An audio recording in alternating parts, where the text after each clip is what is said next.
Currently happening, the House Homeland Security Committee is holding a hearing with officials from the agency's immigration division to ensure DHS is serving its mission. The leaders of Immigration and Customs Enforcement, Customs and Border Patrol, and U.S. Citizenship and Immigration Services are testifying. Let's look at the words of the Biden administration. President Biden and Kamala Harris, Department of Homeland Security, in September of 2023, as the nation faced a potential government shutdown, they issued a fact sheet. That fact sheet is entitled "The Impact of Government Shutdown on the DHS Workforce." This fact sheet says this. It says DHS workforce is comprised of extraordinary public servants who safeguard this nation.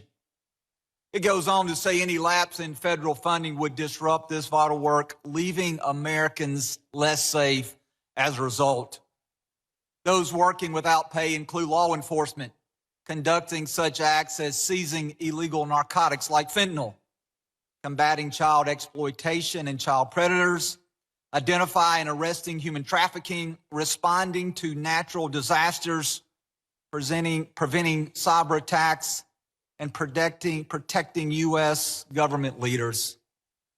And so I ask you, gentlemen, as we are once again on the verge of a shutdown of the Department of Homeland Security, if the Democrats take us to the edge, if they refuse to sign a CR, if once again the men and women who serve under your leadership, if they are once again not paid, I ask you, how will that impact our nation?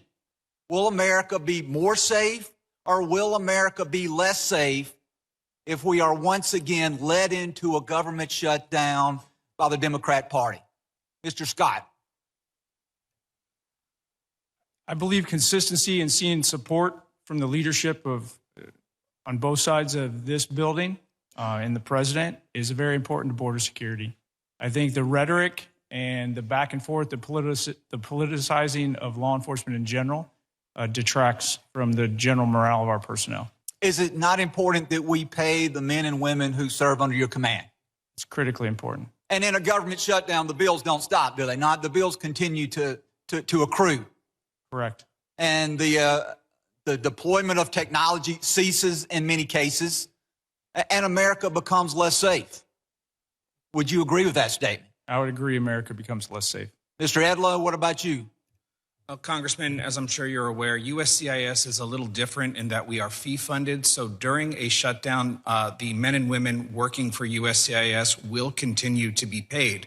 However, in terms of our screening and vetting enterprises, as well as everything else we do, we have formed very, very strong working relationships with the other components, and that's critical for us to be able to do our work. While we may be there able to continue without our partners being paid and with them being furloughed, it's going to make America significantly less safe.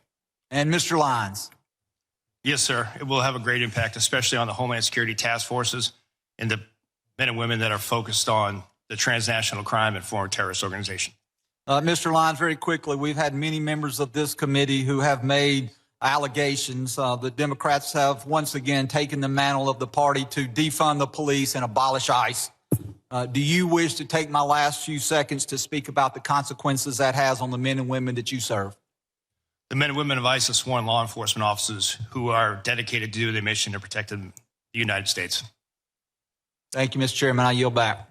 Gentleman yields back. I now recognize a gentleman from California, Mr. Correa. 5 minutes of questions. Thank you, Mr. Chairman. I want to welcome our witnesses today. Gentlemen, I wanted to start out by talking a little bit about my district, Southern California, Disneyland.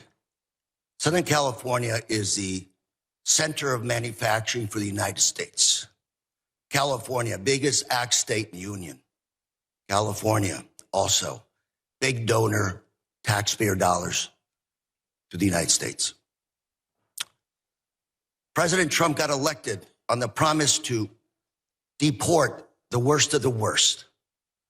Your numbers, Mr. Lyons, less than 14% of those arrested by ICE first year 2025 had charges or convictions of violence. 70% of those deported had not even a traffic ticket. Mr. Lyons, I think we're all patriots, but I'm trying to figure out how, this is a question to you, sir, how deporting a nanny makes our nation safer, stronger, how trying to deport the father of 3 Marines make this country stronger, how deporting the parents of a number of Marines at Camp Pendleton makes this nation stronger. Sir, thank you for your welcome, first off. Just to address your the numbers with the 14%, sir, that's 14% that are listed as violent criminal felonies.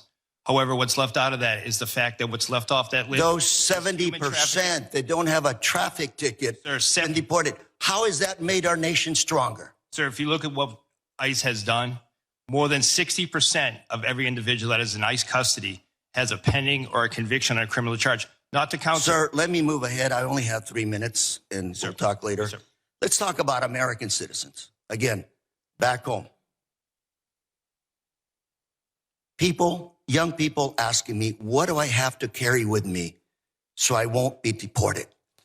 Is, Mr. Lyons, carrying a passport, is that enough so they won't be